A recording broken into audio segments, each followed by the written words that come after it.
I escaped California in 2020. And frankly, I feel like I was a couple of years too late. I'd been discussing with my wife the possibility of leaving California for a while. I'd been discussing with my business partner, Jeremy Boring, the possibility of taking our company and moving it out of state for quite a while. But finally, we pulled the trigger in 2020.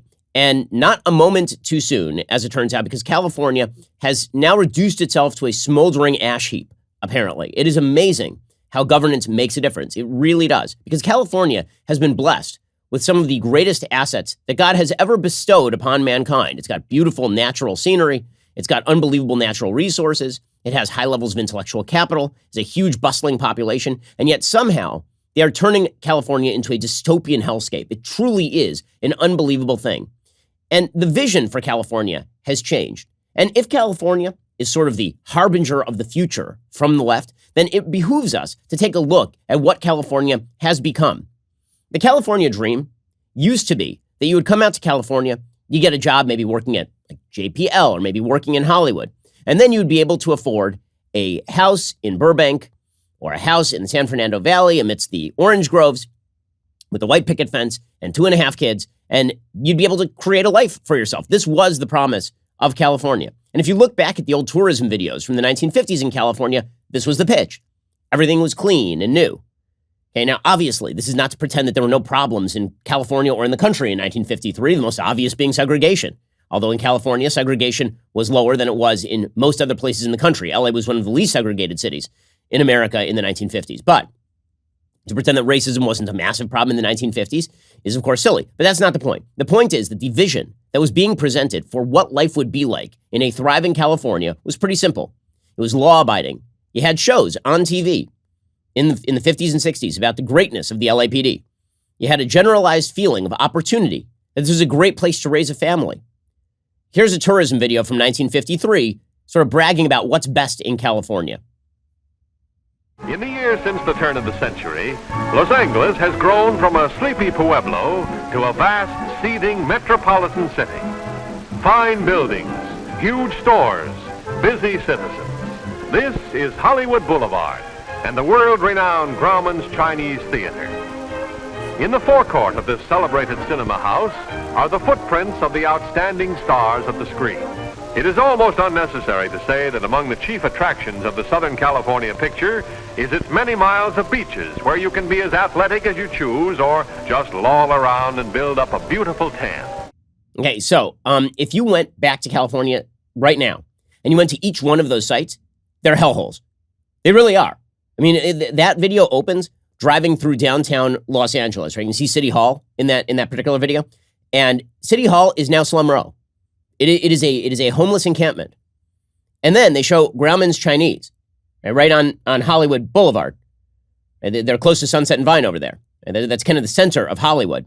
That place has been taken over by the homeless a couple of years ago. There was a person who literally had a bucket of feces thrown on her at the intersection that they show in that video. And then they show Santa Monica Beach, which used to be clean and nice.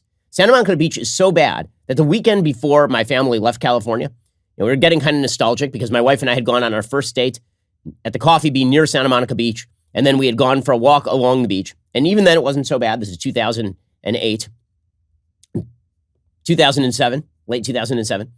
And we went back there as sort of a nostalgia play. We brought our kids to a park on Santa Monica Beach where a homeless man was trying to expose himself to people. Another homeless man was spitting at patrons of a restaurant, and open needles were visible everywhere. They have wrecked California. They've completely wrecked it. And they seem to be morally invested in wrecking California. They seem to feel good about wrecking California.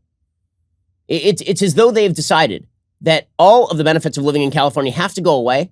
And the way that they're going to make up for the complete failure of their system of thought is by proclaiming their own moral superiority. So the latest round of this sort of insanity comes courtesy of the Associated Press. It's an amazing, amazing story. It really says all that you need to know about what California is and where California is going. Apparently, California is seeking to become now what they call an abortion sanctuary. So first of all, I just want to point out the linguistic insanity of that phrase. The word sanctuary comes from the same root as the word sanctified. Right? A sanctuary is a place that is sanctified. That is what a sanctuary is. And in the before times, when there were ecclesiastical courts throughout Europe, you were able to rush to a church if you wish to avoid criminal culpability. People would rush to churches for sanctuary, right? They would claim sanctuary. This is obviously a major plot point in, for example, in Victor Hugo's Hunchback of Notre Dame. Is Esmeralda rushing into the Cathedral of Notre Dame and claiming sanctuary, right? Saying that she wishes to be subject to ecclesiastical law as opposed to the king's law. Sanctuary was a way of claiming God's providence over you and not the state's providence.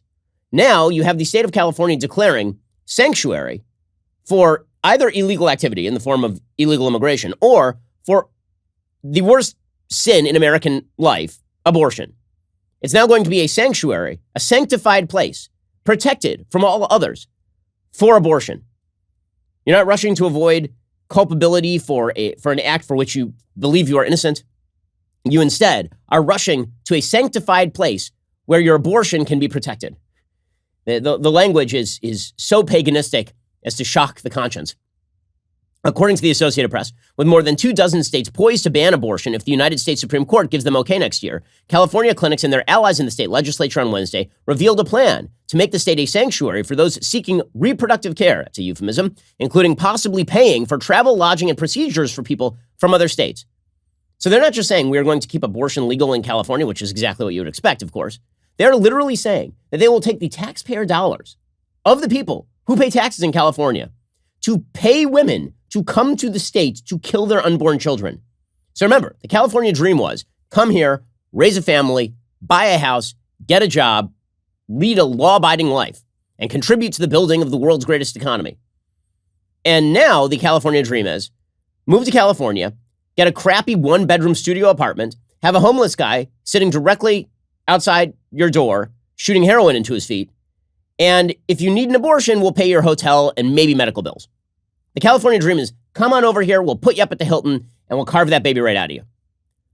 That is a rather astonishing change and bespeaks a suicidal society. Any society that is actively incentivizing abortion is a suicidal society. There's no other way to put it. You're literally destroying your fertility rates. You're destroying your future on a literal level. If kids are the future, as the left constantly agrees, right? We all agree kids are the future because there literally is no future without kids.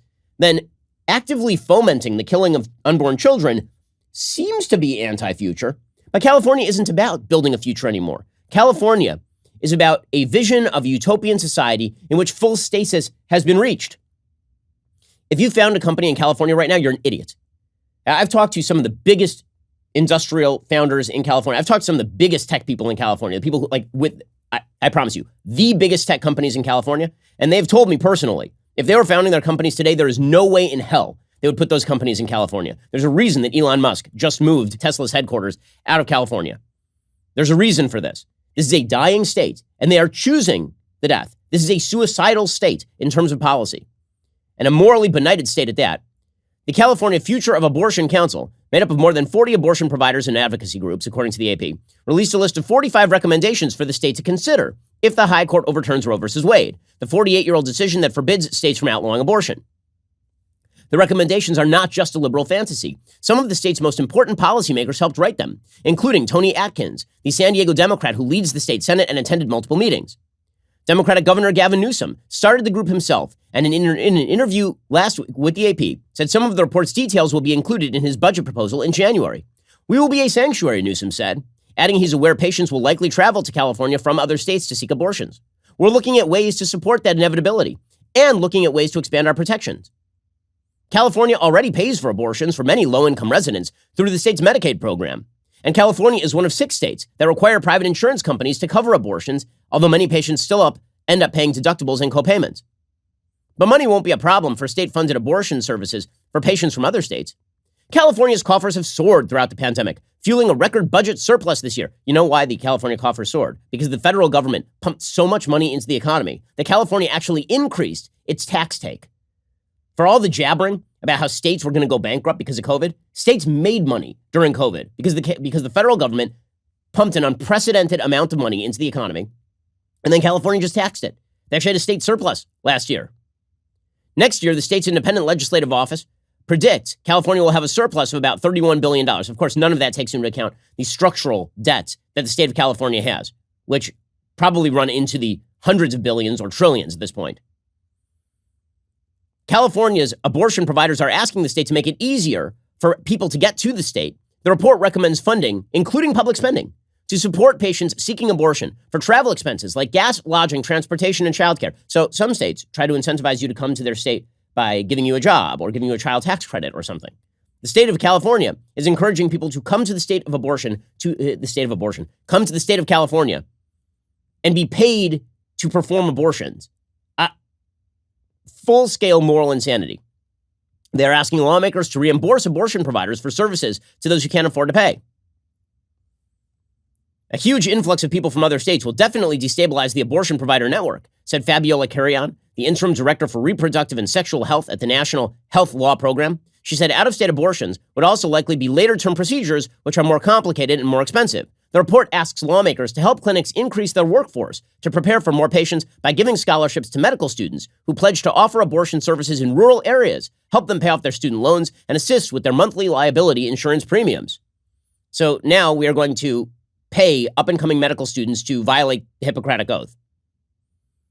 Amazing, amazing stuff. And again, speaks to the morality of California, where it is all about a feeling of consonance with left-wing morality, and not at all about the quality of life or future of the state.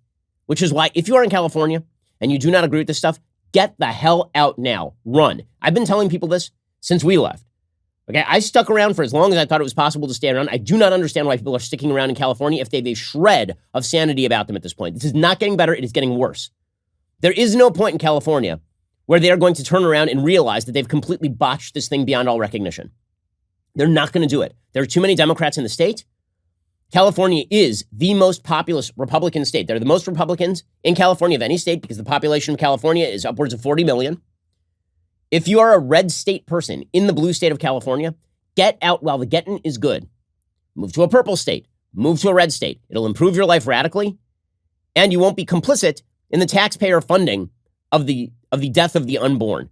The fact that this has become the California dream, it's a California nightmare. Unreal. And by the way, the California nightmare is on every scale. It's on every scale. It makes elites feel really good about themselves because they can say, I paid for this poor woman's abortion. I paid for her abortion. That homeless guy, he gets to live on the street because of me. And we even have needle exchanges. Look how much sympathy we have for people. We're not prosecuting criminals. We want those criminals to be out on the street. Should somebody's life be ruined just because they engage in a smash and grab every so often? Well, I'm glad that they feel good about themselves because they can afford to wall themselves off in their own little Elysium. But that ain't the real world, and California is becoming a hellscape for the vast majority of its citizens at this point. The battle for the culture is heating up. We here at the Daily Wire are making some big moves, so be sure to like, subscribe, ring that bell, because you're not going to want to miss a single moment.